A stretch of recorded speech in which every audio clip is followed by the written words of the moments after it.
ഒറ്റ കാരണം കൊണ്ട് ഒരു ബിസിനസ് തോക്കുള്ളൂ, നിങ്ങളുടെ പൊസിഷനിങ് ഇസ് റോങ്. രണ്ടാമത്തെ ഒരു റീസൺ, നിങ്ങളുടെ പൊസിഷനിങ് കറക്റ്റ് ആയിരുന്നു, പക്ഷേ ഈ പൊസിഷനിങ് പെർസീവ്ഡ് ക്വാളിറ്റിയിലേക്ക് കമ്മ്യൂണിക്കേറ്റ് ആയില്ല. ഏറ്റവും സിമ്പിൾ ആയിട്ട് പറഞ്ഞാൽ പൊസിഷനിങ് മാത്രം നമ്മൾ ശ്രദ്ധിച്ചാൽ മതി. പൊസിഷനിങ് ശ്രദ്ധിച്ചിട്ട് ഒന്ന് പൊസിഷനിങ് ശ്രദ്ധിക്കണം.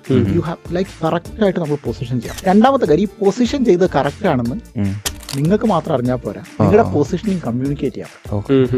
ഇതാണ് ഇതിൽ ഏറ്റവും ക്രിട്ടിക്കൽ. ഈ പൊസിഷൻ കമ്മ്യൂണിക്കേറ്റ് ചെയ്യുമ്പോഴാണ് അത് പെർസീവ്ഡ് ക്വാളിറ്റിയിലേക്ക് മാറുക. കുറച്ചുകൂടി സിമ്പിൾ ആയിട്ട് പറയാം, ഞാൻ ഒരു മെഴ്സിഡസ് ബെൻസ് ഉണ്ടാക്കി.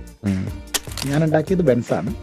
ബെൻസ് വിൽക്കേണ്ടത് ഒരു 50 lakhs above to maybe 2 crore. 2 crore മുകളിൽ മെയ്ബ പോലത്തെ പ്രൊഡക്റ്റിലേക്ക് പോകും. അപ്പോൾ ഈ 50 lakhs മുതൽ 1.5 CR വരെ വിൽക്കേണ്ട ഒരു പ്രൊഡക്റ്റ് ഉണ്ടാക്കി. അതിന്റെ കമ്മ്യൂണിക്കേഷൻ ലൈൻ എന്താവരുത്, മാരുതിയുടെ ആവരുത്.